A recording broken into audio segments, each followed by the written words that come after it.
evening, everyone, and welcome to the 2025 annual Symposium brought to you by the Royal Institute of Philosophy. And for those of you who are sadly distant from our mail shots and email and web pages and all the rest of it, from our publicity, 2025 is our centenary year. And it's the first time in 100 years that we've had a meeting south of the river. I haven't been back through the archives to check that. I'm Edward Harcourt, I'm the Academic Director of the Royal Institute. This empty seat doesn't signify that I've failed to do my job properly in not inviting a speaker. I've invited myself, so I'm going to occupy that seat in a minute, but not before discharging what's really my chief duty of the evening, which is to welcome our host. She will be well known to you as a former news anchor on Radio 4. She's now migrated to Classic FM. She's going to keep us all in order. Please give a warm welcome to Ritula Shah.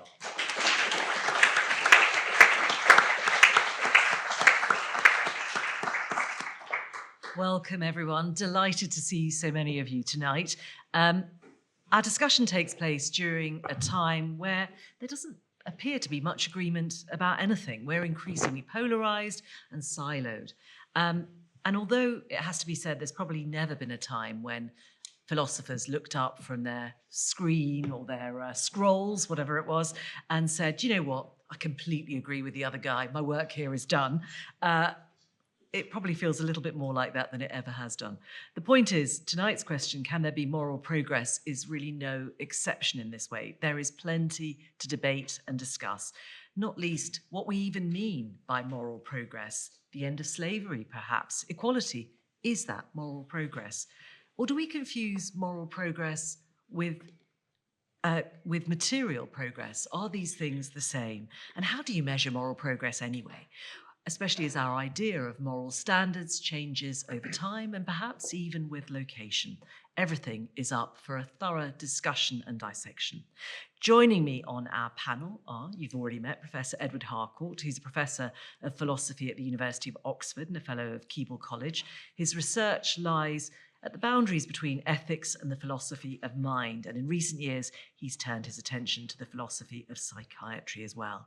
Professor Julia Hermann is Assistant Professor of Philosophy and Ethics of Technology at the University of Twente in the Netherlands. She's a member of the Research Programme of Ethics of Socially Disruptive Technologies. Julia has published on moral justification, moral progress, techno-moral change, techno-moral revolutions, just some of the things that she's worked on, and her current research focuses on the potential of transdisciplinary research to contribute to moral progress. Professor Allen Buchanan is Emeritus Professor of Philosophy and Law at Duke University in North Carolina. He's also Professor Laureate at the University of Arizona.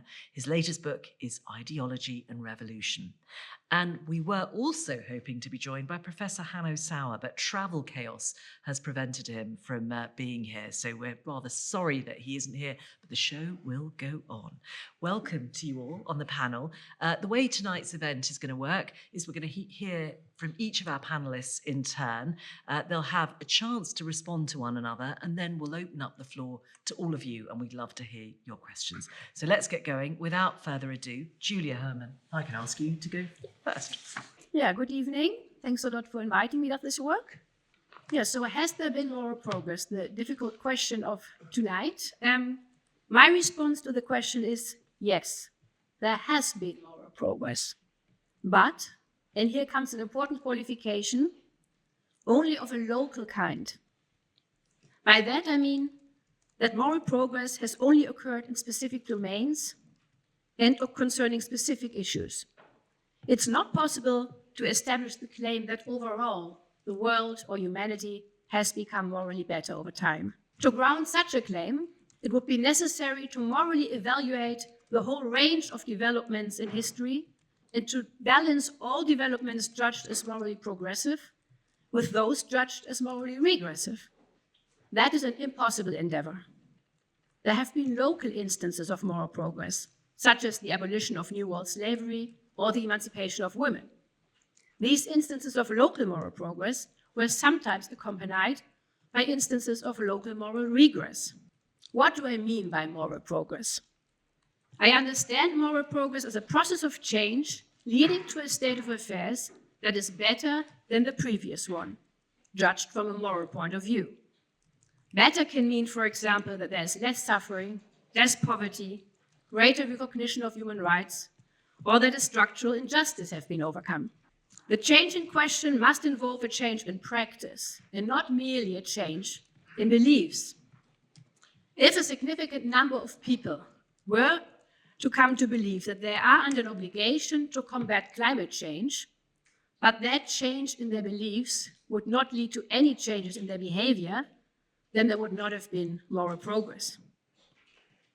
Moreover, the change must be stable to some degree and should not be easily overturned. The dynamics of moral progress are complex. Changes take place at different levels, including beliefs and attitudes, individual and collective behavior, institutions and practices. Changes happening at the level of belief and changes happening at the level of institutions and practices are deeply intertwined. The role of individual agents who have gained new moral insights, whom Michelle Moody Adams has called engaged moral inquirers, is more limited than some philosophers think. They are not the main driving force of moral progress. Moral progress occurs through an interplay of a range of factors, including socioeconomic and technological developments. The conditions of moral agency, by which I mean the conditions in which human beings make moral judgments and act morally, include socioeconomic and epistemic factors, psychological characteristics of human beings, and technological developments, among other things. As I have argued in a paper on the dynamics of moral progress, changes in the conditions of moral agency are the main driving force of moral progress. My argument is inspired by Nigel Pleasant's analysis of the abolition of slavery. As Pleasant convincingly argues, in the case of slavery, as in other cases of institutional wrongdoing, as opposed to individual wrongdoing, the morally problematic practice was widely perceived as natural and indispensable. Dale Jamieson uses the term veneer of naturalization for this phenomenon. According to Pleasant, in the case of slavery, the most relevant change in the economic conditions and the socioeconomic conditions was the development of capitalism. In the epistemic conditions, it was the transformation of the criticism of slavery from, and here I quote Pleasant's, merely moralistic expression into efficacious, radical social criticism, end of quote. With the arrival of the anti-slavery movement, criticism of slavery became, and here I quote again, widespread, organized, serious, and respectable, end of quote. The social movement contributed significantly to this change in epistemic conditions, which made it easier for everyone to question the necessity of slavery. Criticism of slavery became relevant and was voiced by people who had epistemic authority. At the same time, the anti-slavery movement could only be created and become influential under certain conditions. Here, the emergence of the system of wage labor was crucial. Prior to the emergence of wage labor, there was no plausible alternative to slavery that abolitionists could portray as being better for everyone in the long run. At the point where there was this superior alternative and criticism against slavery became effective, the veneer of naturalization cracked, but not as a direct consequence of individual human action. It cracked as a result of the conditions under which people made judgments about the institutionalized practice of slavery. The action of individuals only indirectly contributed to the cracking of the veneer of naturalization by contributing to relevant changes in the judgmental situation. When are we in a position to judge that an instance of moral change is an instance of moral progress? How much do we have to know about the effects of that change? How long must that change persist to qualify as moral progress? There is widespread agreement on the abolition of New World slavery, the abolition of the practice of foot binding, the emancipation of women, and the development of a human rights regime being instances of moral progress. But what about more recent developments, such as the emergence of the concept of sexual harassment and the ways in which that made a certain type of experience articulable, and consequently the respective behavior sanctionable. While many people would see this as an instance of moral progress, it's not as uncontested as the example of slavery. What further complicates the issue of making judgments about moral progress is the dynamic nature of moral norms themselves. There are no fixed, eternal moral standards. Not only does the world change, and our technological world changes at a high pace, but also the norms we refer to and the concepts we use when making judgments about those changes are subject to change, in part due to being shaped by technological developments. For instance, in the Western world, sexual morality has changed quite drastically over the course of the 20th century, and in particular since the 1960s, where the contraceptive pill has been invented. This is one of the case studies that colleagues and I discussed in a paper on the structure of what we call techno-moral revolutions. We show how contraceptive technology, particularly the pill, contributed to a shift away from a relatively strict system of sexual morality in which sex outside of marriage is impermissible, the permissibility of sex is closely tied to reproduction, homosexuality is regarded with moral disdain. It is morally problematic, especially for women, to engage in sexual activities solely for the purpose of pleasure, and chastity, purity, and sexual modesty are important virtues, again, especially for women. Given the dynamic nature of moral norms, all judgments about moral progress are necessarily provisional. Moral norms might change to the effect that a given instance of change will be judged differently in the future. A development that is now being judged as morally progressive might at a future point in time be judged as morally regressive, or vice versa. Not because previously unknown negative effects become known, but due to a change in moral norms and concepts. We currently witness what I would provisionally judge to be instances of moral regress, such as the erosion of established democracies, a rise of nationalism and hostility towards immigrants, a weakening of international institutions, and processes of militarization. These arguably regressive developments show us that moral progress is not irreversible. Several interacting developments and crises led to these instances of moral regress. There are three interrelated developments and developments that I see as the most important. First, capitalist dynamics bringing about extreme socio-economic inequalities and the accumulation of power by some individuals and big corporations. Second, the climate crisis. And third, the development and implementation of disruptive technologies such as drones, generative AI, and social media. The resulting regressive developments raise the pressing question as to how we can maintain the precious achievements of human history, such as supra and international institutions safeguarding peace, democratic societies, and legally anchored human rights. If anything, current developments make us aware that we cannot take any moral achievement for granted. Thank you.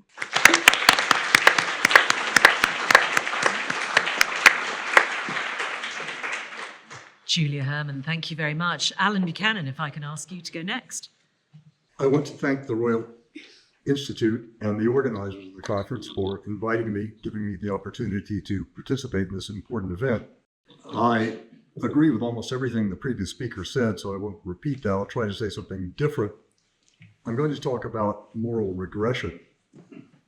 And this is a timely topic in the United States, where things are even worse than you probably imagine them to be at this point. I think any theory of moral progress needs to include, or at least be compatible with, a theory of moral regression. Now, I've written a couple of books on moral progress, and like other people writing on the topic, I've tended to have a rather narrow conception of moral regression. It goes something like this. You get moral regression when there's a change in the social environment that increases scarcity, as with an economic depression, and when institutions for the peaceable cooperation of different groups begin to break down. And then you revert to a kind of Hobbesian situation where people are white for being mobilized by demagogues to blame all of their problems on some other group, and the moral developments in the direction of inclusiveness begin to deteriorate. I think that's important, but I think there's another source of regression that we need to focus on, and that is regression as backlash against moral progress. I think there are a couple of ways in which people who are working for moral progress can cause a backlash that is morally regressive. First, by pushing their goals to excess. For example, by not just insisting on civil rights for gays or transgender people and prohibiting other forms of discrimination against them, but also insisting that everyone, including people whose religious views condemn same-sex marriage, publicly affirm their support for such relationships and publicly affirm their value.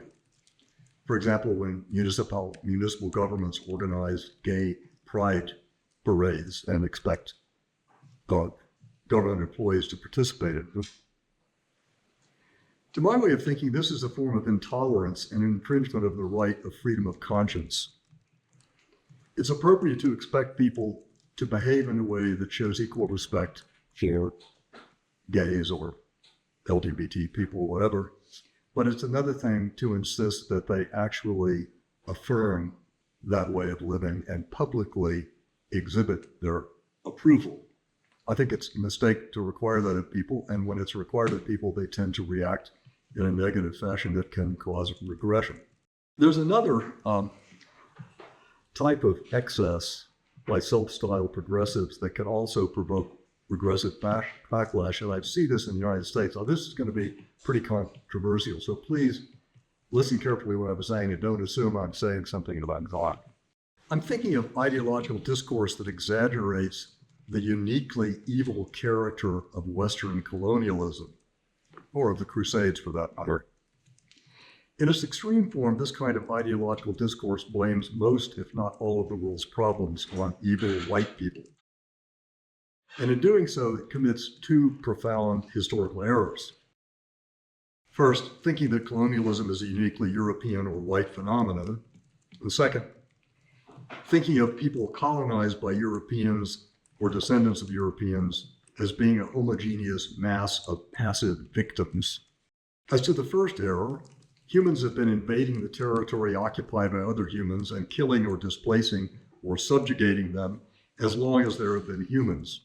And this is as true of many indigenous peoples as it is of whites. For example, where I live, at the university at which I work, the University of Arizona, all official discourse by the university has a statement at the top of the page that says, the University of Arizona occupies land taken from indigenous people. That's true, but it was taken from indigenous people who took that same land from previous existing indigenous people, et cetera, as far as back we have any knowledge of indigenous conflict in the American Southwest. Now, what about the second error? That is thinking of colonialism as not only purely Western, but thinking of colonized people as a homogeneous group of passive victims. I think this is extremely demeaning, in addition to being historically inaccurate. Let me give you a couple of examples. Okay? When Cortez invaded the Valley of Mexico, he had about 400 Spanish soldiers. Eventually, he had about 200,000 indigenous allies. And these were groups that had been recently subjugated by the Aztec Empire. And to put it mildly, they were not very happy about this because the Aztecs actually engaged in wars for the sole purpose of capturing human beings to sacrifice. So it wasn't that there was this group of people, all of the same culture, all in tune with their rulers, and then these terrible Europeans came in and toppled them because of their superiority in steel weapons and because of the germs they brought. Those things played a role, but they weren't the whole story. Same thing happened with the toppling of the Inca Empire by Pizarro. He came at a time when a civil war between two brothers contending for the kingship had just ended, and the losers hadn't been defeated. He was able to mobilize them against the person who had temporarily won in the Civil War. Now, I want to mention one other way in which backlash could come. By the way, this sort of historical accuracy that I've talked about have led to a backlash in the United States, where people have countered these myths about European and white depredations by an extreme whitewashing of the history of European colonization, going to the other extreme, equally false or even more false than the sort of evil narrative. Let me mention one more way in which I think people working for moral progress can provoke a backlash. Before 1831 in the United States, a rather purely defensive pro-slavery ideology was prevalent. Advocates of the slave system portrayed it as a necessary evil, contending that the mass liberation of slaves would cause great social disruption, for turning loose on society people who were unaccustomed to self-management and who had been brutalized by the slave system. But after 1831, pro-slavery ideology became aggressive, not defensive. Slavery was presented not as a necessary evil, but as the best foundation for a society in which the Christian virtue of benevolence could most fully flourish, along with social harmony. I know you find this hard to believe, but this was the view. Now, why was there this radical shift in the character of pro-slavery ideology, and why at that time? My hypothesis is that there were two main causal factors in this shift. First, there was Nat Turner's rebellion.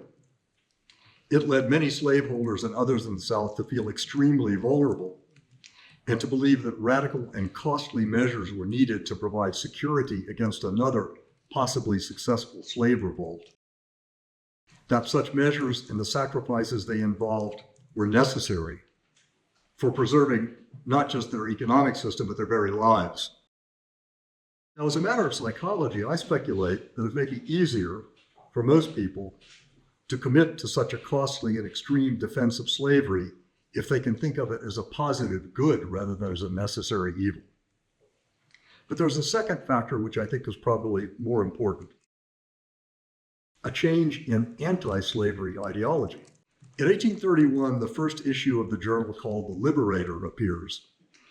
The masthead of the journal portrays a rather muscular, aggressive-looking Christ striding forward toward a depiction of an African in chains with a very scurrilous white slave master poising a whip over him. And Christ is saying, "I come to break the chains of the oppressor." This is the Christ in the temple whipping the moneylenders. It's not the turn the other cheek Christ. Now, this publication, The Liberator, leads the way in a change of anti-slavery rhetoric, a change that attacks the moral identity of slaveholders. Instead of only focusing on the wrongness of the institution of slavery, abolitionists, most prominently William Lloyd Garrison, editor of The Liberator, brands slaveholders as evil, as the enemies of Christ, and as the minions of Satan. Oh, by the way, President Trump recently said that the Democratic Party is the party of Satan. Now, such rhetoric was deeply wounding to slaveholders who almost universally regarded themselves as Christians. Their moral identity protecting response was, I think, to proclaim that one can best be a Christian in a society founded on slavery. So I think this radical turn in anti-slavery ideology rhetoric provoked an extreme change in pro-slavery rhetoric and may have actually made it more difficult to abolish slavery in the United States. And of course, it's the great shame of the United States that it took an incredibly bloody civil war for us to get rid of slavery, whereas the British were able to do it in a relatively peaceful fashion, as were some other countries. But by the way, when the British abolished slavery in their empire, they compensated the slaveholders. Do you know when the debt for that payment was finally paid off? 2015. Mm-hmm.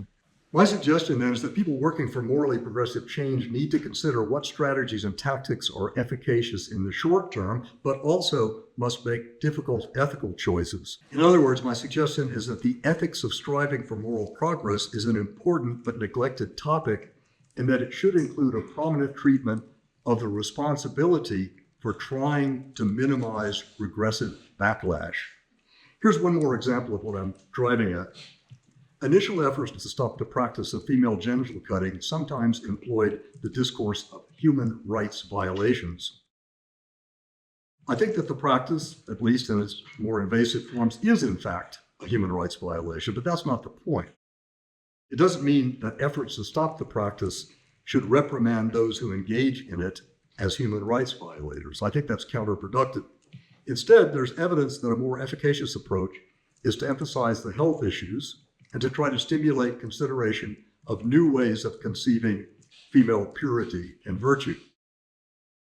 That approach may be not only more efficacious and its fruits more sustainable, but they may be more sustainable because it's less likely to provoke a backlash if the condemning language of human rights violation was used. Now, I'll just end by saying that these are very sketchy ideas. I'm beginning to work on a book in which I try to develop a theory of regression, moral regression, which will give a prominent place to the backlash phenomenon. But including, I'll just say that in the United States, I think this is the key to understanding what's going on with Trump and his supporters. They are people who think they are engaged in a counter-revolution. By the way, the original meaning of the term revolution was a complete return to the same place, like the way in which engine revolves. And this is what the Trump supporters are thinking of. They think that their society has been hijacked by a bunch of crazy people, and that their identity, their moral identity, their values, their way of life is being systematically destroyed by these people. And so they view themselves as restoring the country back to some mythical ideological condition. And that means it's a backlash. And these are people, for the most part, who has, in fact, lost prestige, power, and status from changes that most of us in this room would regard as morally progressive, like the civil rights movement, the women's rights movement. These progressive changes produce losers. Now, in a revolution, you just take the losers out and shoot them. You don't have to worry about it. But in a democratic society, you can't do that. They're there, and they're ripe for being mobilized and recruited by demagogues who will say exactly what Trump has said. Trump says, I feel your pain, I am your retribution. And as long as the opposing party, the Democratic Party, doesn't recognize the pain of these people and the fact that they feel their identity and their way of life is threatened, they're going to lose. I think backlash is the big problem in the United States now. Thank you.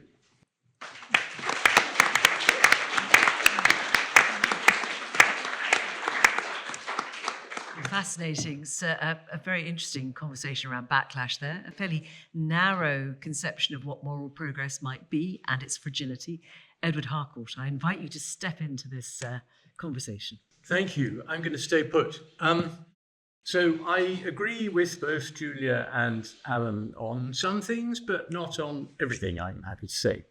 So I want to begin by getting a couple of things out of the way, not because I think they're at the heart of the issue, but because if I don't, I worry that we'll spend our whole time discussing them. So the first, in my book, red herring. What if moral nihilism is true? As to say, what if there's no such thing as right or wrong, or good or bad? Well, if that's really true, that nothing's better or worse than anything else, because there's no such thing as value, we can pack up and go home. The moral progress question is pointless. All I would say is this. People who really believe that nothing is better or worse than anything else are extremely unusual. Even philosophers who believe that are very unusual. On the whole, the philosophers who call themselves moral nihilists think something much more recherché, that nothing is objectively or really better or worse than anything else. That's to say, a metaphysical view.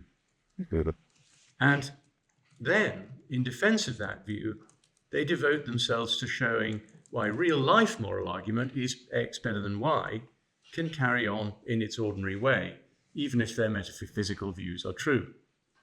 In the argument about moral progress, we're in the real-life territory of is X better than Y, so we can just forget moral metaphysics.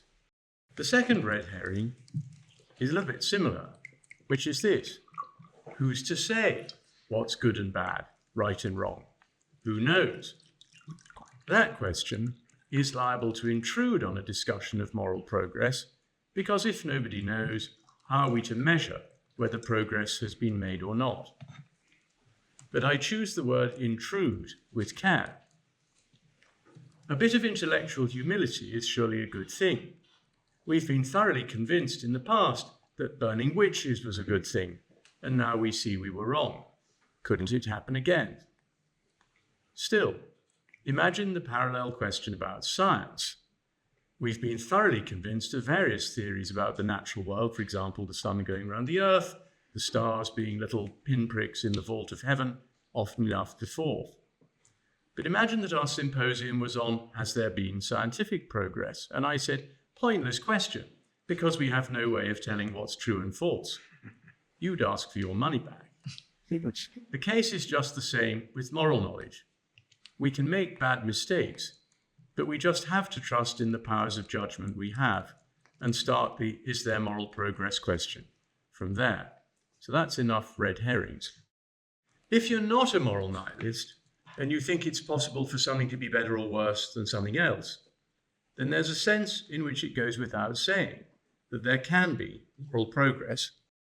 For suppose that Y is the case and X comes about and X is better than Y and everything else stays exactly the same, then the world is a better place than it was a moment ago. So there's been moral progress. And here I think I'm on the same page as Julia. But on the whole, when people speak of moral progress, they mean more than just the possibility of local change for the better. And I want to voice some skeptical thoughts about that. First of all, it's often pointed out that fewer people live in absolute poverty than did 50 years ago.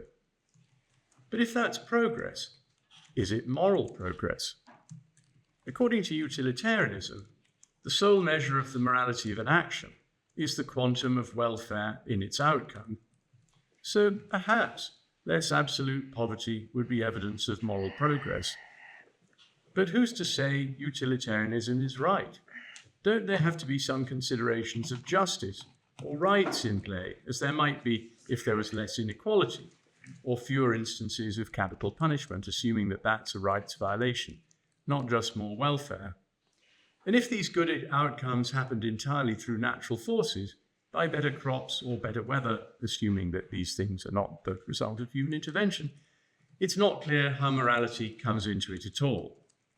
Even utilitarians might have to admit that there had been an increase in welfare without any moral progress.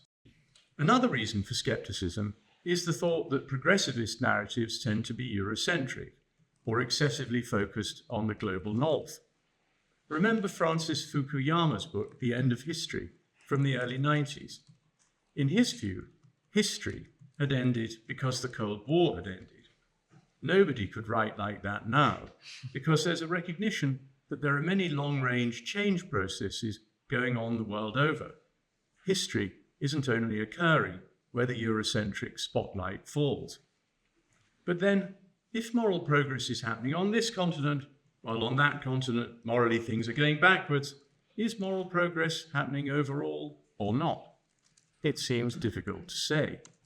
There's another reason why taking the overall measure of moral progress seems like a very uncertain enterprise, which has to do not with the plurality of sites of progress or indeed regression, but with the plurality of values themselves. In many bits of society, we don't live with our elderly and infirm parents. We can marry whom we like, move where we like in pursuit of a career, outsource childcare to paid professionals, and so on. As a result, it's often said that there have been gains in autonomy, but at the expense of solidarity.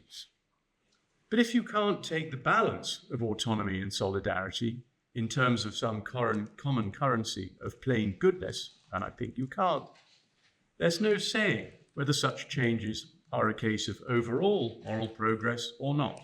There may be progress in one value while things go backwards on another. And finally, last point, going in the same sort of direction.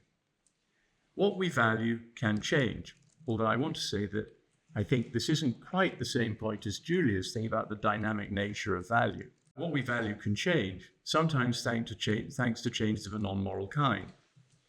It's common to picture technological change as a mere change in the means by which we pursue certain ends. The very word technology suggests that. So railways, for instance, appear now to be an improved means to a pre-existing end, namely getting to one's destination as quickly as possible. Why go by carriage when you can go by train? But that misrepresents the situation.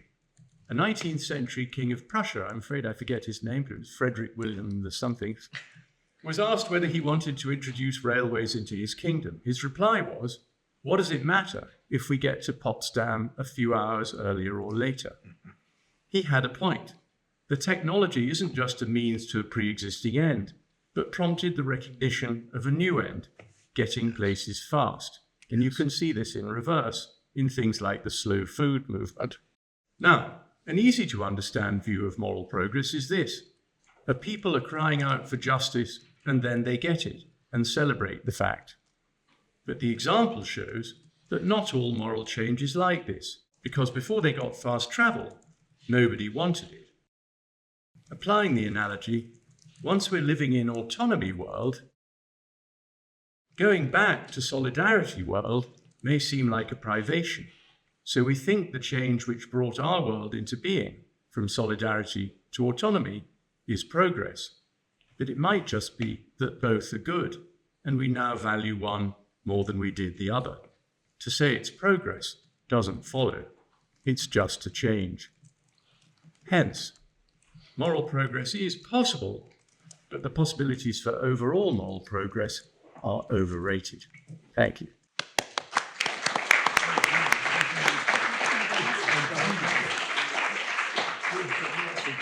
Find something to disagree about.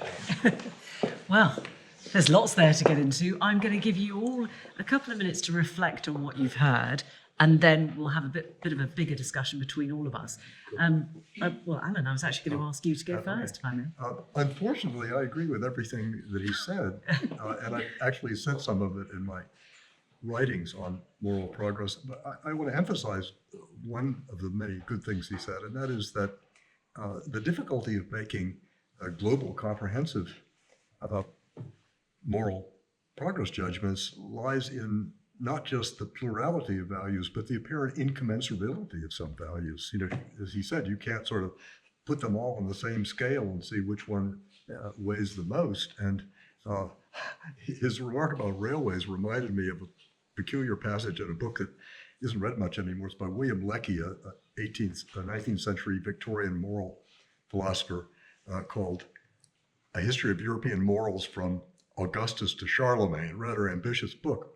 And he says at one point that, yes, the development of railways was very progressive. However, it has led to an increase in the number of fallen women. Now, I think the concept of fallen woman is probably a term without a referent. It's a little like a unicorn because it presupposes a whole web of patriarchal views about the virtues of women, the pedestal they're on, the likelihood they'll fall on, etc. But it was just Lecky's attempt, not a very good one, to make this kind of point that often there's progress in one dimension as a result of some change, but there may be a loss in the other direction. And I think his point about autonomy and solidarity is exactly right. And I think that he's put his finger on something I hadn't thought about before, and that is that once one of these values wins out over the other, it's very hard for people even to conceive that there's been a loss with respect to the other value, because it's something that gets built into the ideology as something that's approved of and natural, and of course this is the way we should be. And also it's very difficult to go back. That's the other problem. Okay. Julia, what are your first thoughts on hearing? Yeah, indeed, a lot of agreement. At least it seems like that. I think we could reach some points of disagreement if we dig a bit deeper. But about this last point about moving from the world of solidarity to autonomy, and then what you just said, Alan, that it seems natural. I do see at the moment a realization of the loss. I think this is articulated. We have very individualistic societies in the West, and so the loss of solidarity is actually something that, at least by some groups, is really seen. Yeah. So I think we can have that situation where, on the one hand, we do still value individual autonomy, but we also realize the loss and perhaps try to have both, which seems very difficult. Yes, I definitely, I strongly doubt that these global claims about moral progress that, for instance, Steven Pinker has made and Michael Humer, where we say that you can clearly see that societies have become more liberal, and yet this is a case of progress. I think this is just not something we can sustain. Okay. Edward, do you feel you've had your say, or would you like to say a little bit more? Oh, I could go on and on. Thank you. Let me. I've got four things to say. None of them very weighty. So, just to amplify the point about how differently solidarity world appears once we've entered autonomy world, I think that some of the findings of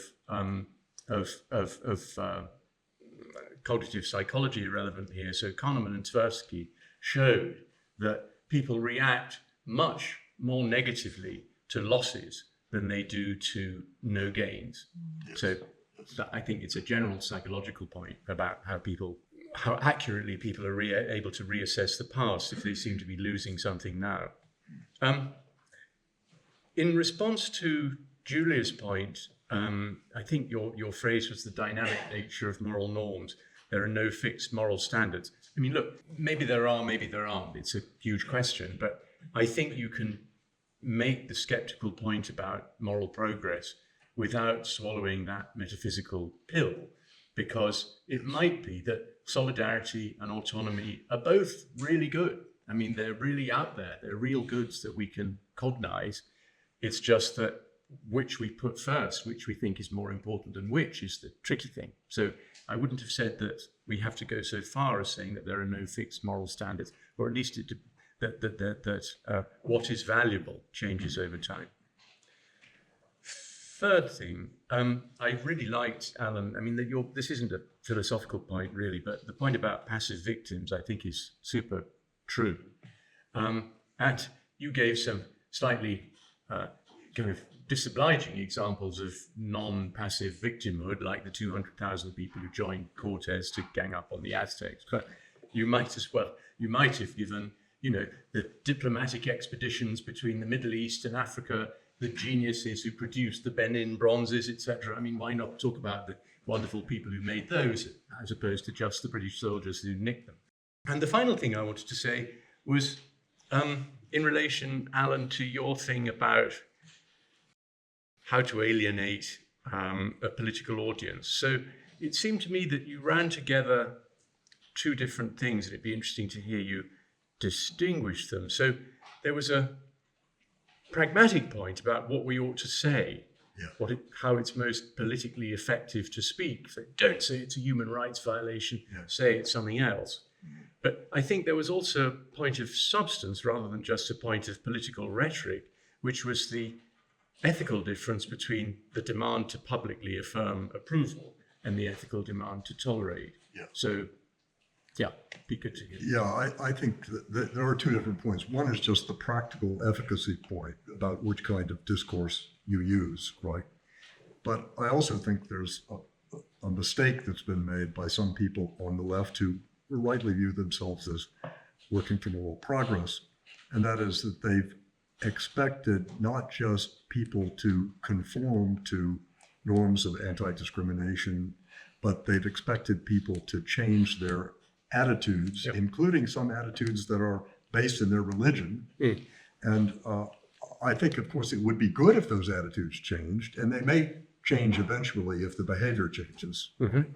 But I think it's wrong to expect people and require people to approve of things that go against their basic values, as long as their basic values are not, horribly aggressive or wrong-headed in some way. So I think that's a mistake that's been made, kind of moral imperialism, a kind of lack of toleration, and a failure to understand that you're asking too much of people in some cases.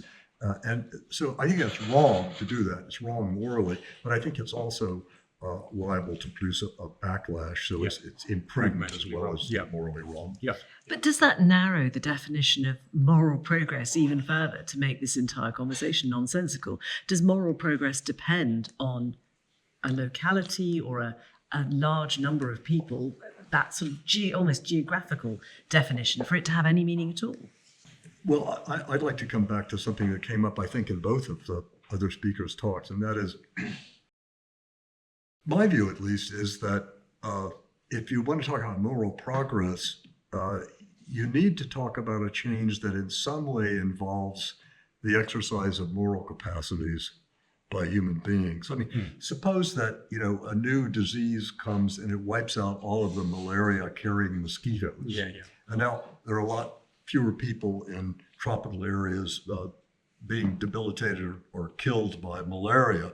That's good from a moral standpoint, right? But I think it would be somewhat misleading to call it moral progress because it didn't involve any changes in human beings' moral norms, their exercise of the moral capacities, etc. So I would like to make that kind of distinction, which I think is related to what you're saying. But I think that the big instances of moral progress, like the abolition of chattel slavery and more equal rights for women, have come in first in certain locales. And there's a reason for it, because there's been a convergence of a number of social conditions which made it possible for those changes to occur. I mean, in the case of British abolitionism, I don't think it could have occurred without the exceptional high literacy rate in the UK at the time. I don't think that would have been possible. The abolitionists were really savvy in terms of their mobilization techniques. They produced canned abolitionist sermons that they distributed to parish clergy. They didn't have to write their own sermons. They got Josiah Wedgwood, the pottery king, to strike this medal. You can see it in the British Museum, which is not too far from here. It's a enamel with a gold rim, and it depicts an African in chains, and it says, "I am a man and a brother." Now, "I am a man" appeals to the Enlightenment idea of natural rights of human beings. "I am a brother" appeals to the idea that we are all children of Christ. So you're getting both the religious and the secular backing for abolition in a very pithy way. And this medal, by the way, became incredibly popular. Women wore it as a pendant, men wore it on their watch chains. It was just the thing to have. It was really a huge, huge thing. They also sent artists under false pretenses on slave ships in the Middle Passage to covertly sketch the Africans packed into the hold. Then they brought the sketches home and mass reproduced them. Okay? They were really good at this kind of stuff. Every trick that modern human rights organizations use today, they anticipated, I think. So we have to think about the tactics and strategy of moral progress. What has worked in the past? What changes have to be made to make it work? Julia, do you want to expand on that idea, on what has worked in the past? What are the conditions in which one might be able to identify moral progress? I would like to emphasize again that the conditions are really crucial, which you also agree with, right? So they couldn't have done that, used these strategies, if there hadn't been certain conditions in place. So it's really this tricky question: how much is due to individual agency, creativity, great ideas? Of course, that is important, but this is something that conditions mutually interact with the individual agency. So let's then think about a specific thing, which Edward talked about, the railways. From your point of view, what is this relationship between technology and moral progress? Yeah, that I think is very interesting. And I mean, you, Ellen, have argued that morality itself can be seen as a technology, right? It's a social technology. Well, at least political morality can be seen as a technology for managing unequal power.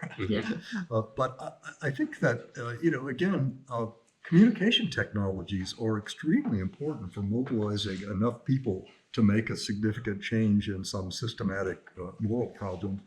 I think that's extremely important. But also, if you look, again, the British abolition movement is a great example. It's very well documented. You can see what the different factors were. Literacy was one factor, but also the impact of the Enlightenment had produced a kind of culture of reason giving that was fairly robust.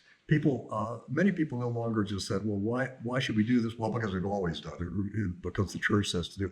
Another factor was most of the leaders of the British abolitionist movement were non-conforming Protestants.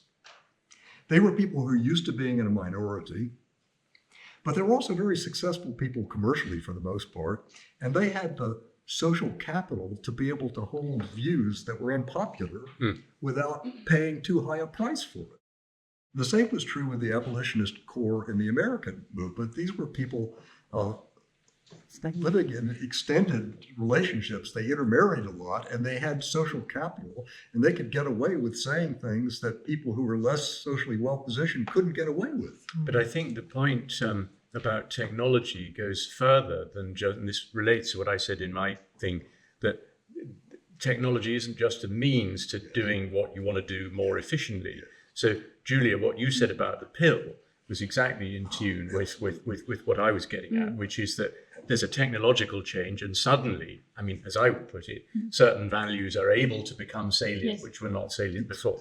So do you want to say more about that? Exactly. Yeah. So technology really plays many different roles, and it's not just a means. It shapes, in a way, how humans perceive the world. It mediates. So this is post-phenomenology, mediation theory, where the idea is that technology mediates how we perceive the world, but also how we act in the world. It creates a new moral landscape. It makes us, it makes salience of values change. It creates new ends and new values. Exactly. Yeah, that also. Exactly. So would you say then it brings new moral choices? If you think about something Exactly. I mean, a great ultrasound example technology. from a colleague of mine, Peter Verbeek, who is a quite well-known philosopher of technology. He has taken the ultrasound as an example, and how that changed how prospective parents viewed their relationship to their prospective child. Right? Suddenly, they needed to make a decision. The decision whether to have an abortion or not, in the case that there was some problem with the fetus. It also, this technology presented the fetus on the one hand as a patient, because it was seen in these medical variables. Is there something wrong with it? And on the other hand, as a person, because in this technology, it appears as a bigger, as it appears already as like, as a kind of, individual, as a person.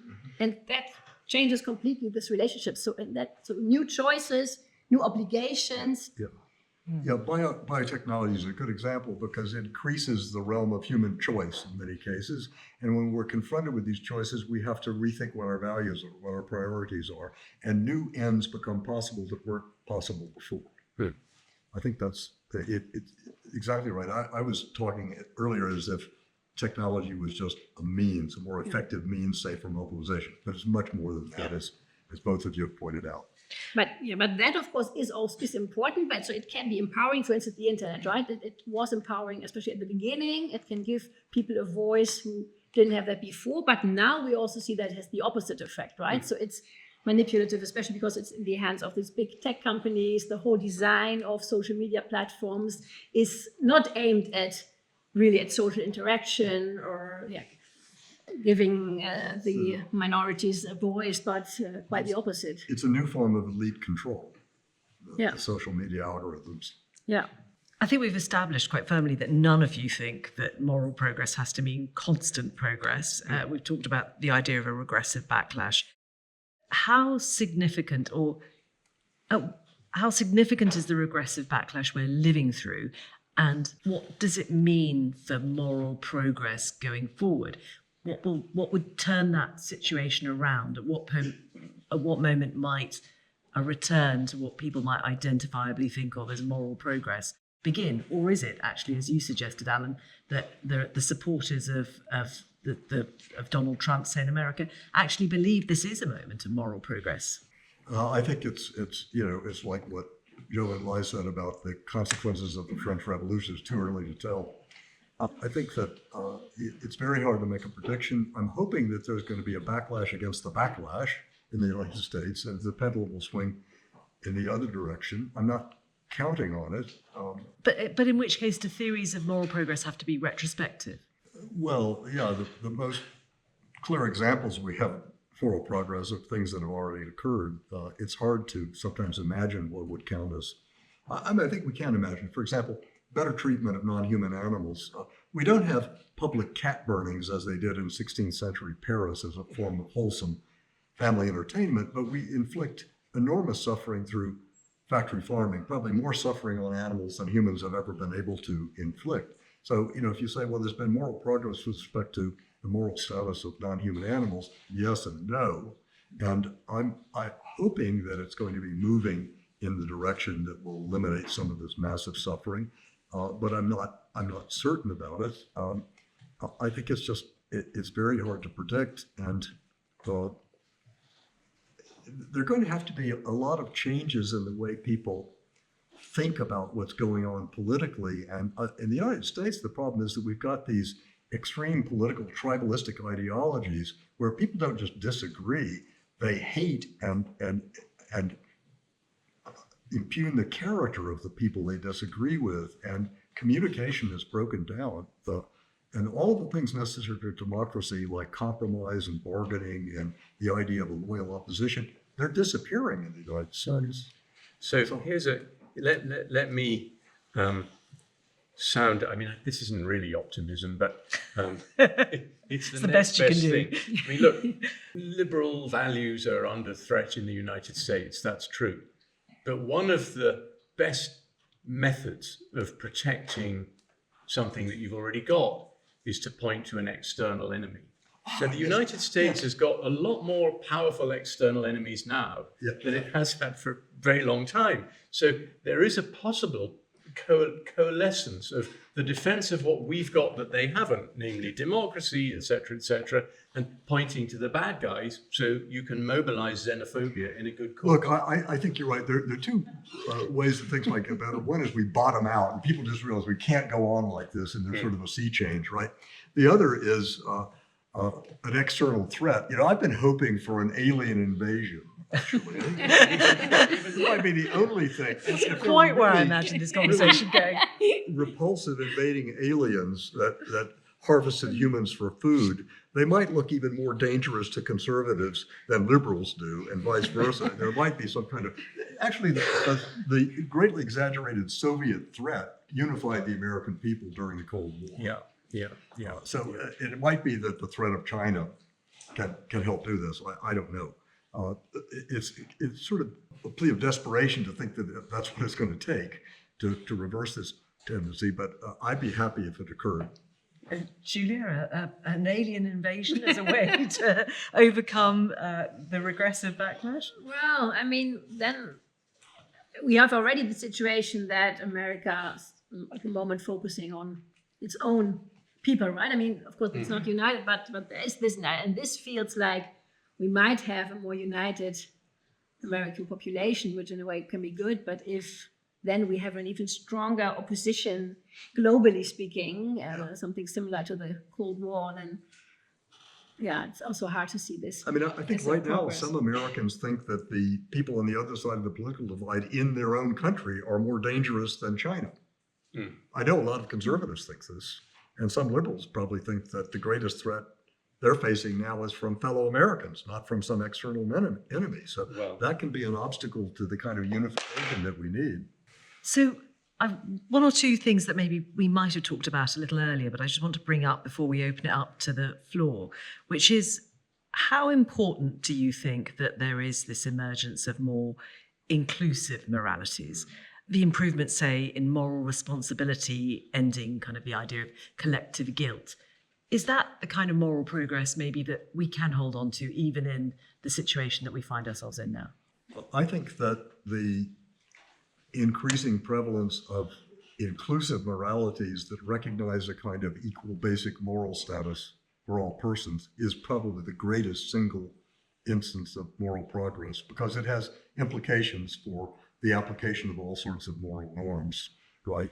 And I think it's something that's only occurred recently in human history, the last 300 years or so, I think. It's interesting, if you look at the terms that a lot of so-called pre-modern peoples have or had for people who are not members of their own group, they often refer to their own group as the term that translates as the human beings.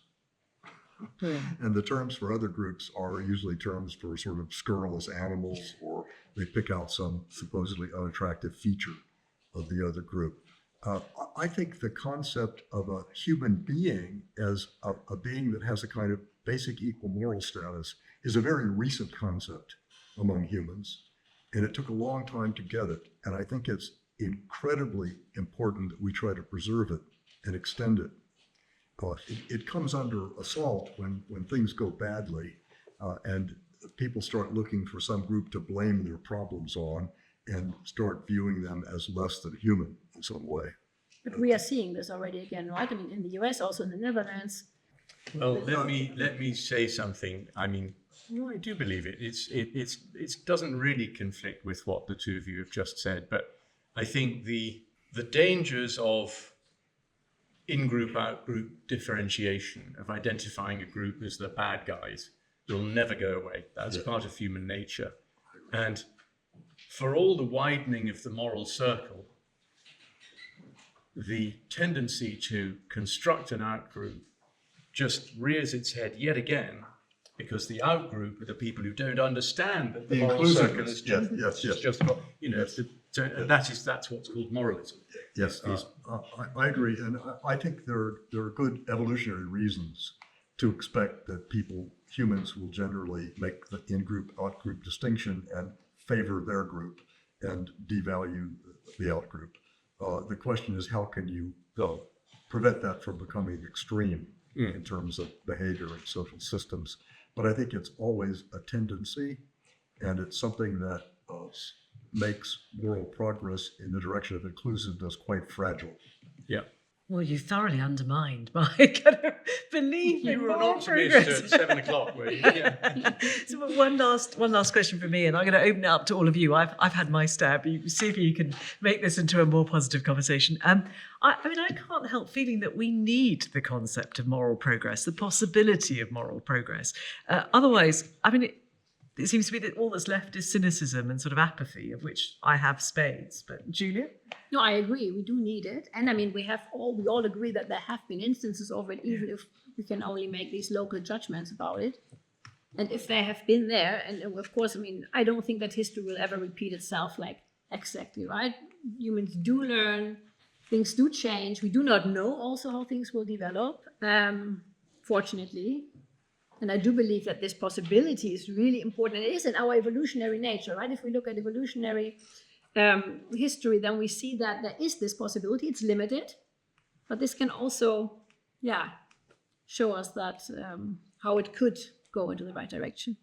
Alan, are you going to give me the comfort blanket I'm asking for? I think that our evolutionary nature includes this groupishness feature, but also I think the moral mind is quite flexible, and whether it expresses itself in more inclusive or less inclusive moralities depends on the environment in which the moral powers are being developed. And we are niche constructors par excellence among animals. We create our environments, and if we can learn to create and sustain environments that increase the probability that our moral mind will be expressed in a more inclusive kind of morality, and that's what we have to try to learn to do. I think that's the task before us. Edward? I think we need to hang on to the idea that one thing can be better or worse than another. I'm not sure that affixing the idea of progress to that belief does a great deal of extra work for me. There are people who think we shouldn't talk about moral progress because it's been such an abused concept. It's been used to justify rapacious colonialism and totalitarian state socialism and all sorts of bad things. But I think that's true of a lot of concepts, like the concept of virtue, which you're very familiar with, right? I mean, what concept hasn't been pressed into? Yeah, and so I think the fact that it's been abused is not a reason to disregard it. I think we need it. I think we need the concept of moral progress, or of things getting better from a moral perspective. And our moral perspective getting better, right? Not just things getting better from a fixed moral perspective, but we're learning more about what morality really requires. I think that's important. So I'm all in favor of preserving the term or something like it. Well, that's good to hear. Right, I'm going to open it up to you. I think there is a roving microphone Yes, there is. Hello. So stick your hands up and we will try and get in as many questions as we can.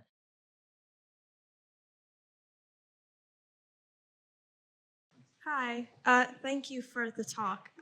This is mainly directed towards Professor Allen Buchanan, but really for anyone. Do you think that in scenarios such as, female genital mutilation, when you kind of ensure that language is tactical and really trying to minimize potential backlash, do you ever think that risks diluting those moral principles in the first place?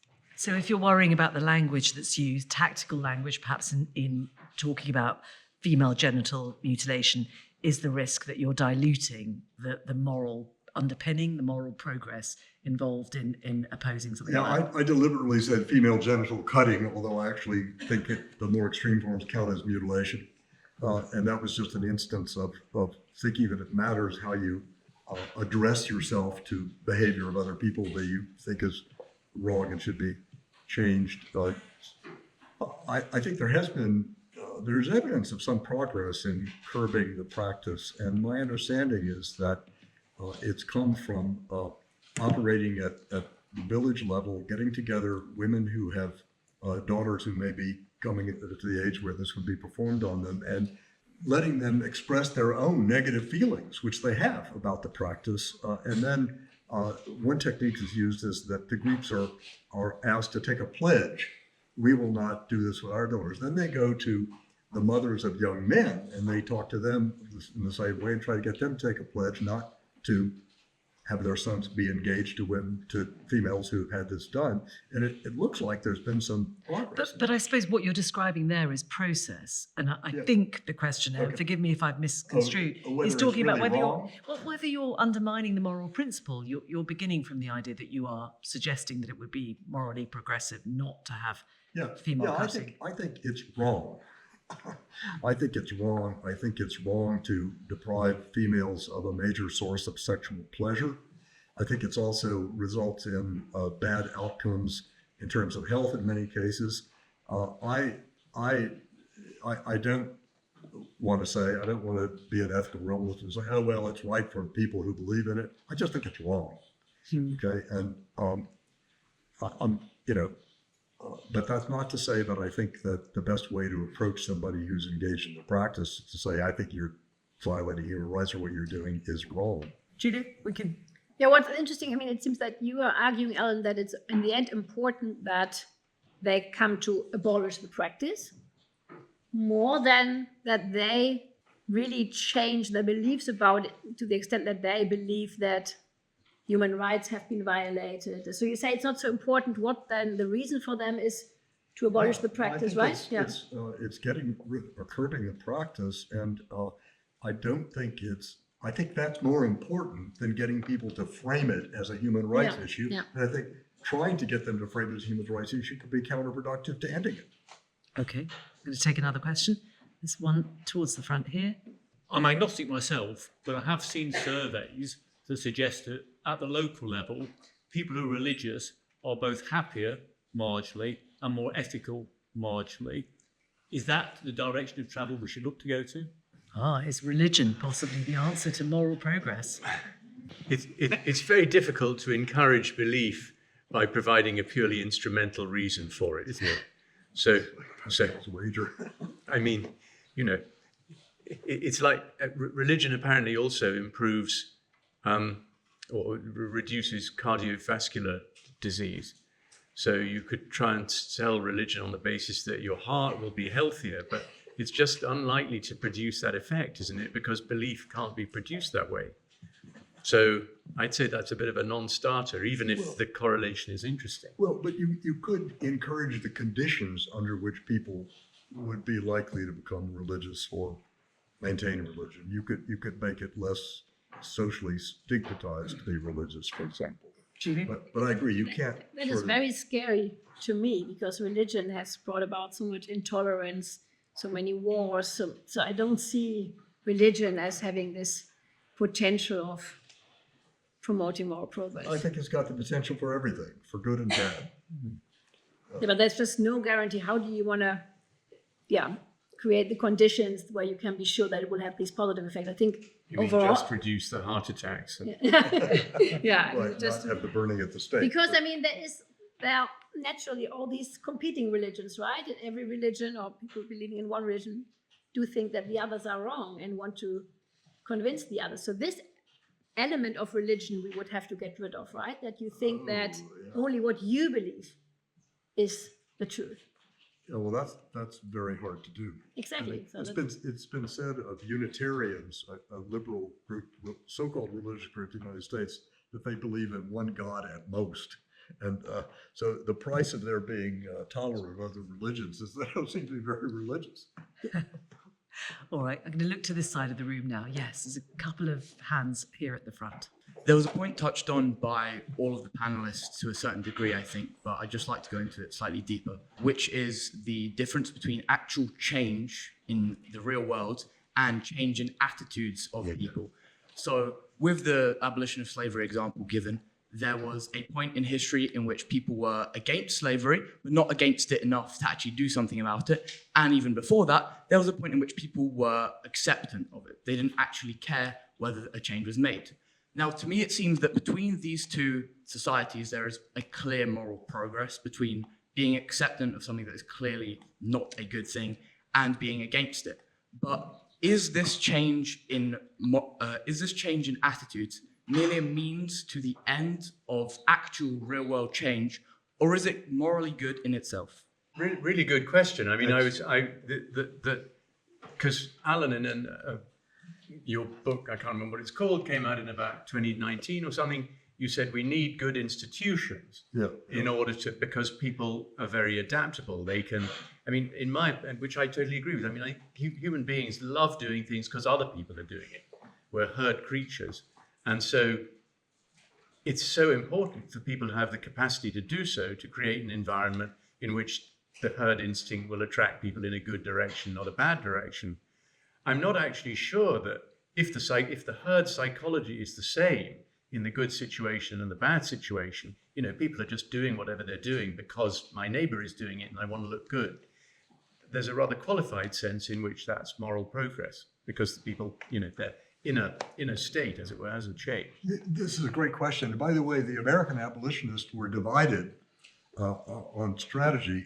Some of them, including Garrison that I mentioned before, thought that you needed to change hearts and minds, that you shouldn't try to abolish slavery by a coercive act of the state, you know, enforcing a law against slavery, that you had to change hearts and minds or the change wouldn't be stable. But they also thought that there was moral value in people actually coming to have the right attitudes, and that would be true even if the attitudes didn't eventually issue, as they thought they would, in changes in behavior. I tend to be inclined to that view, with this exception. If people have the attitude and belief that some institution is wrong and they never do anything about it, then I'm not impressed that attitude or those beliefs are morally progressive. But often you get a change in attitudes first, and then you get changes in institutions through mobilizing people who have those attitudes. this, for instance, I do not agree with. I don't think that is really how it goes. It's often portrayed like that, also in Michelle Moody Adams' account of moral progress, which really seems to think there is first this moral progress in beliefs, and that then leads to moral progress in practice. I don't think it works like that. I think the two are really interacting. And one example is the Danish case of the negative view of smoking. And there it has been shown that a change in the law led to different attitudes, critical attitudes towards smoking. And smoking became something morally bad. I agree. This also happened with the decriminalization of homosexual acts in British law and in American law. Once this happened, gay people could come out of the closet, and all of a sudden you realize that your brother or your coworker was gay, and they were just the same person they always were. It's just that they were gay, right? And so there was a change in attitudes because you now saw people living openly in a way that you'd had only these distorted views about weird subculture of the gays and such. So I think often it is a matter the kind of interaction Exactly. between the law or formal changes in institutions and attitudes. It goes in both directions. Yeah. And I mean, normally changed attitudes manifest in practice or in institution or law somehow, right? If there was no manifestation there, it was just something in the minds of people. Yeah. It's the same with drunk driving in the United States. I mean, my parents used to go out partying every Friday and Saturday night and drive home drunk. You know, that's what everybody did, right? And then Mothers Against Drunk Driving mobilized people, got pressure on the legislatures, and it became a serious criminal offense to drive under the influence of alcohol. And boy, did it change attitudes. I mean, it changed attitudes within 10 or 15 years, I think. Interesting. There's a hand there, yes. So you talked about moral progress, both from a more local definition point of view and universal definition point of view. So maybe a comment on each of them. On the local one, you said that you need the right context and the right conditions for it to be any progress. So is the trick to get local moral progress then to aim for material progress? Because hopefully that will bring the moral progress one. And then very quickly, the second point on the more universal definition of moral progress, you talked about the circle of moral consideration growing. Isn't that, independent of what's good or bad, if your circle of moral consideration is growing, can we not say that is an absolute moral progress? And we have animals now, other nations, etc. I talk about two great expansions of the circle of moral consideration. One is viewing all human beings or all persons as having some basic moral status. The other is extending at least some moral standing to non-human animals, maybe not on the basis of equality with humans, but that they're morally considerable, that it matters how we treat them for their own sake. And I think these are big. Your first point is, if you know something about the conditions under which some local instance of moral progress has occurred, and you can replicate those conditions more broadly, then you'll get more moral progress in that dimension. But there still may be other conflicting values that are hard to commensurate with that. So his point still remains about the difficulty of making overall, all things considered, comprehensive or global moral progress judgments. But I think, if we can learn more about the conditions under which certain important forms of moral progress have occurred, and then try to encourage those conditions, then that should help. Julia? Yeah, to add to that, it's not only the material conditions, No. because in your question you seem to ask just about the material one, but for instance, I mentioned epistemic conditions, so there are other aspects of the conditions that matter besides the material conditions. Yep. Edward, any thoughts? Well, I don't think that the widening of the moral circle defeats the difficulties that we raised with the idea of overall moral progress, because it's still a dimension of progress.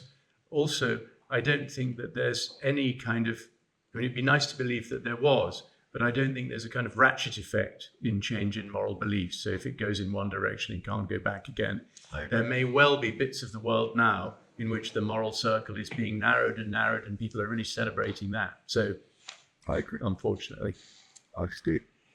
Yeah, there's quite a few hands in the middle here, so I'm going to go, if you look behind you. Thank you. So my question is with regards to the change on different levels, namely in practice and belief. So changes in practice and changes in belief, which are not always aligned. So even if you're speaking within specific domains, are both necessary to make the claim that there has been moral progress? And what are the implications of this? Because if they are, then we can say there has been very little progress in a lot of areas. If we focus only on practice, doesn't that mean the circumstances of change that have been made are actually very weak? So which one, if we're considering practice and belief, are more significant to determine that a change has been made, progress has been made?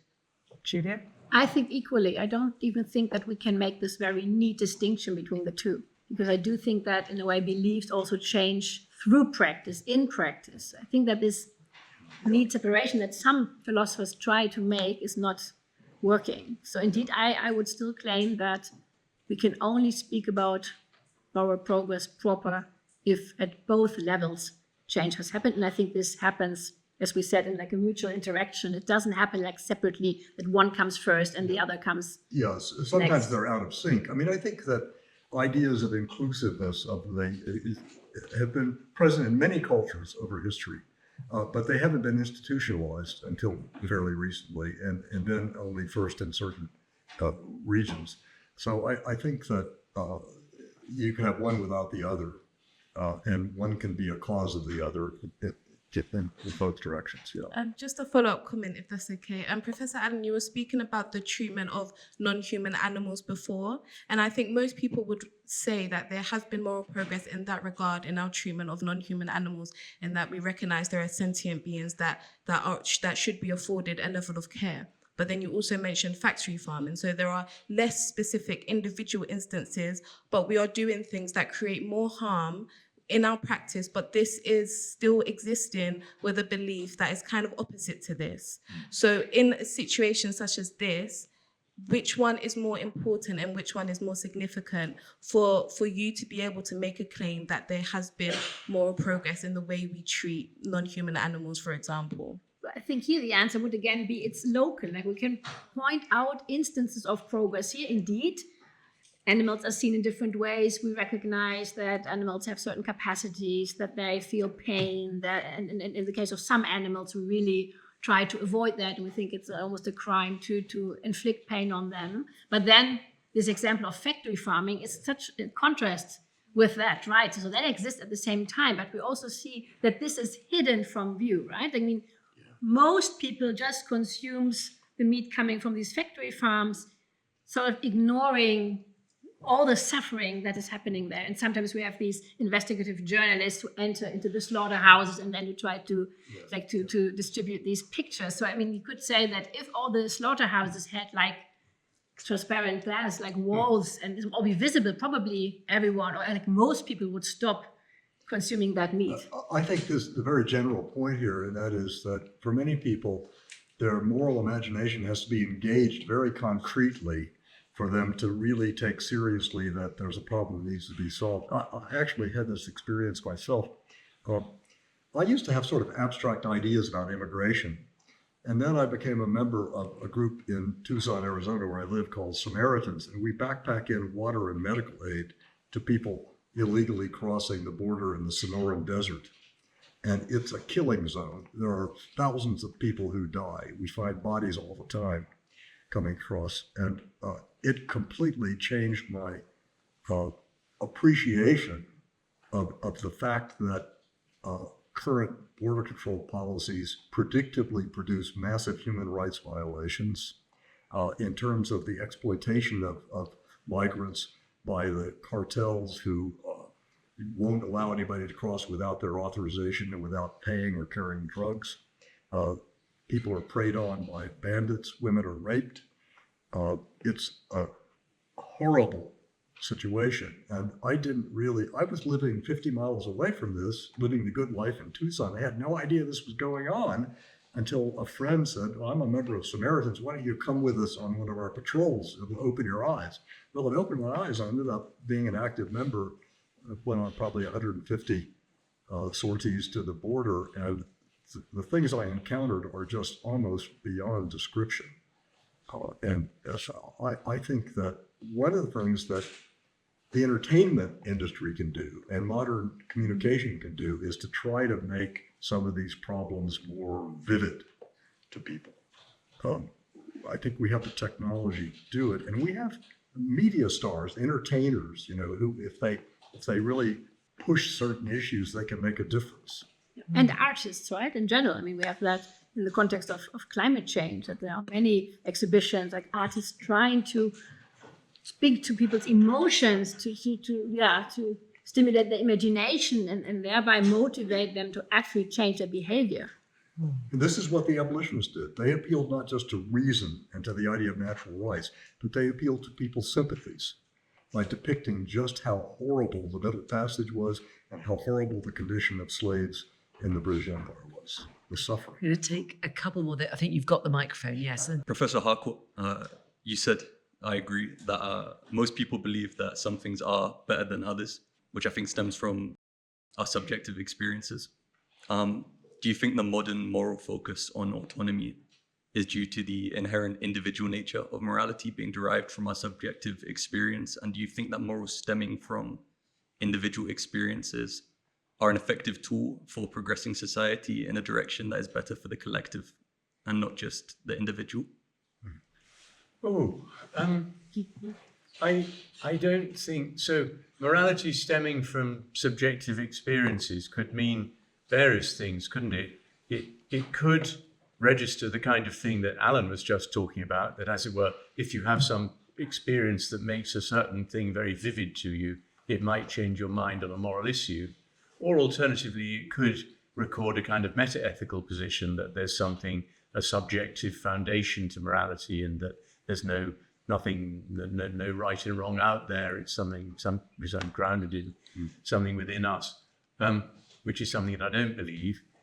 I don't think that the modern emphasis on the value of autonomy has to do with a kind of subjective grounding for experience, because I think autonomy is important because it's a value that enables us to live together in the right way. So I don't think there's the conflict that you suggest between autonomy and, you didn't use the word solidarity, I can't remember what word you used, but I think autonomy isn't about going it alone. It's about living well with others.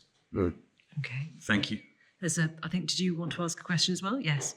I have a question that is kind of related to a previous question by the guy with the green hoodie. And it has to do with the rising of what some people may deem as heroes or icons. So we have people like Greta Thunberg who are pushing for moral change of attitudes with how you view things and whatnot. And then when is that to a point that may cause regression because it's pushing goals to an excess to some people, possibly? And also, when does it kind of extend from local domain to global? Because in the case of Greta, she's going into places that are not Western in a sense. So when does that no longer become local? Julia, does that build on the point you were making about the role of artists and individuals? So you have someone like Greta who is, in her eyes, definitely arguing for a form of moral progress, arguing for climate change, and she's from the West, but she's going to places that are not necessarily Western. But in that case, mentioning her, the first thing I have to think of is that she also produces this backlash, right? I mean, there are so many people who really hate her.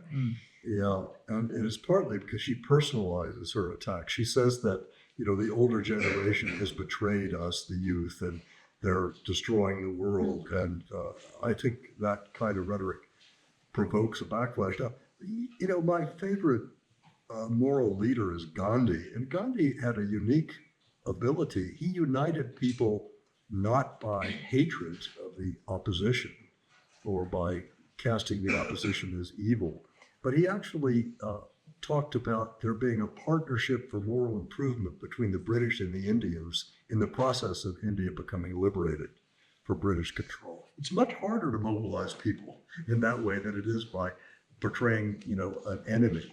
But I think it can be done. And I think Gandhi, this is why Dr. Martin Luther King was such a student of Gandhi. I mean, he really tried to replicate Gandhi's tactics in the American Civil Rights Movement, and with some success. Although people might argue that the moral backlash to Gandhi is going on as we speak in India, but a conversation for another day. Let's add one little thing. What I really like about Greta is that she really acts, right? She goes on a boat to Gaza and tries to really demonstrate what, according to her, moral views should be done. So I think that's very strong.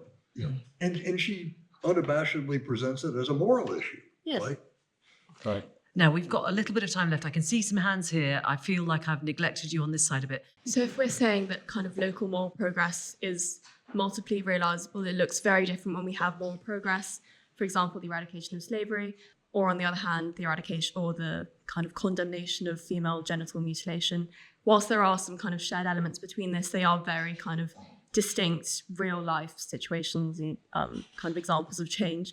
So what is this shared property that I guess arises out of either of these kind of real life examples? What is this shared property that is moral progress? And I know at the beginning, Professor Harcourt, you said it's a red herring to ask the kind of metaphysical question of what is kind of moral good, what is moral progress in the first place. But I think, what do you think it's important, instead of asking, is there such a thing as moral progress? Is there such a thing as morality in the first place? Which system of morality we're using to judge these individual examples? I had a little difficulty in hearing the question, but you're saying, so I didn't like talking about meta-ethics, but I did say local moral progress was possible. Which ethical system would I appeal to in judging that one thing was better than another? I wouldn't appeal to an ethical system. I would appeal to the power of human judgment. And I've got absolutely no idea or very little idea about where that comes from. That wouldn't be an amateur essay in psychology, actually, but I don't like systems and theories in ethics. I'd like to second that and say that whether one should trust ordinary human moral judgment depends a lot upon the social epistemic context in which you've developed your powers of judgment, okay? I grew up in apartheid Arkansas. I grew up in a part of the American South that was literally an apartheid system, and it was institutionalized racism from top to bottom. Okay? And I was brought up as a racist. I now view myself as a recovering racist, on analogy with a recovering alcoholic. And my perception of the social world was distorted, and my judgments were distorted because I grew up in a grossly defective social epistemic environment, an environment in which you form beliefs. Everybody that I looked up to, my parents, my minister, my teachers, they were all racist, and they all inculcated racism in me. And because racism was exemplified in the social structure, the experience I had seemed to confirm my racist beliefs. That's the really dangerous thing about a socially embodied racist ideology. For example, I was taught that Black people were of inferior intelligence and were only suitable for manual work directed by white people. Well, the only Black people I saw were doing manual work directed by white people. So it seemed to me that what I was being told was true. It's very hard to break out of that kind of system. And I think that's why, appealing to people's moral sentiments of disgust or approval, you have to do that with a caveat. You have to ask whether those sentiments have been systematically distorted because of the environment in which they developed. Yeah, I agree with that. I mean, I used to be disgusted by the thought of a Black man touching a white woman. That was not exactly a reliable guide to what's moral. It was just the opposite. It was How corrupted. could you break out of that? Well, I've just published a book about this. It's sort of uneasily autobiographical, and it was a matter of moral luck. I had an older brother who was just a thoroughgoing rebel. He eventually committed suicide, actually, but he was a thoroughgoing rebel. He rejected everything. He really rejected my family's religion, my parental control, racism, everything. And my father died when I was very young, and my older brother became my father figure, and he just made me ask critical questions. I remember when I was like 9 years old, he gave me a copy of The Genealogy of Morals and told me to read it. So, and he convinced me that I had to get out of that environment. So I got a scholarship to go to Columbia University, and it was like going to another planet, going to Columbia University in the 1960s when it was sort of the center of student revolution. It was like going to another planet. And I didn't escape peer influence. I just got saner peers to be influenced by. And it's been a lifelong struggle to divest myself of my acculturation as a racist. Okay, I'm going to take a couple more. I'm going to make you come all the way down to the front. I apologize. Hi, thank you so much for the great conversations. My question is, in this discussion, how much room we're giving to spiritual or cosmological thinking? So my specific example is what morality is in Chinese. It's Dao De. It means Dao is the Taoism, the way. De means virtue. So how the word came is, if a person naturally follows how the way is in the universe, then it builds the virtue. And if collectively everyone does that, you have morality. So there's a very specific cultural or religious or spiritual way of thinking. But yeah, so my question is, here we're talking in the human society, but what about these spiritual or cosmological thoughts in this? Gosh, where do we even begin? Yeah, I don't really know where to begin, but I do think that it's a striking fact that although there is not moral agreement the world over, the phenomenon of people getting to the same place from radically different sources is quite impressive. So people who hold quite different religious or spiritual beliefs or no beliefs of that kind can converge with one another on what they think are virtues, for example. And this may have to do with the demands of social living. So, for example, promise keeping. It's quite difficult to imagine a human society in which people can't get one another to do things by agreeing to do them and giving trustworthy undertakings. And you could motivate that in all sorts of ways, but it might be that the reason that there is this convergence is something to do with the demands of human social life. I think also that in some cases you might think there's a basic disagreement in morality, but it's not really a disagreement. I mean, for example, I think most people think that you ought to treat others with respect, but in different cultures there are different conventions for showing respect. And if you're not attuned to the convention that's operative in a society, you may think people are not showing respect. They don't value respecting other people. But it's just that they're exhibiting that value in a different way. I had a Japanese friend who was like this. He just thought that Americans were incredibly rude and uncivilized because they didn't show the kind of manners that he had brought up with. And he didn't seem to realize that there were different conventions for manners, which might have the same point of showing consideration, respect for other people. And it's not just, I just gave the example of the Japanese person, that's irrelevant. I mean, it happens, I think, quite frequently that we're idiosyncratic in our view about how you exhibit a value, and we mistake differences in how you exhibit it for differences in the values, which are not really there. Okay, on here. Thank you all for your wonderful talk. I hope my question builds particularly on the penultimate question and also on that and all of them really. And it's sort of been touched on in terms of conditions of morality, but it takes that maybe in a slightly more personal way.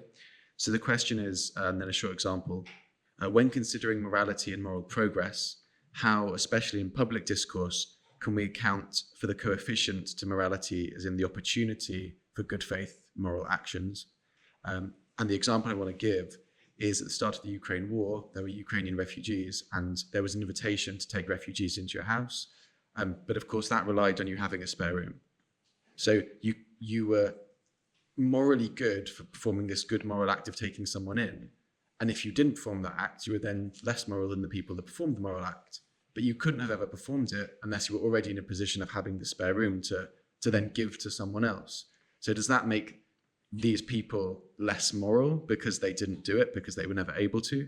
And I think this starts to touch on something which we probably won't get a chance to talk about tonight now, but in terms of all the politics between the left and the right and the backlash phenomenon, the people who think it's not that other people shouldn't get moral goods, but it's unfair because I was queuing and I've been waiting and I have a right to this too, so why does someone else get to cut the queue for the moral good in an immigration context? So how do we account for the coefficient of moral opportunity in the judgment? Julia, do you want to say that first? Yeah, I have not really encountered such a case where somebody who wouldn't have been able to offer the room would be regarded as doing something morally wrong.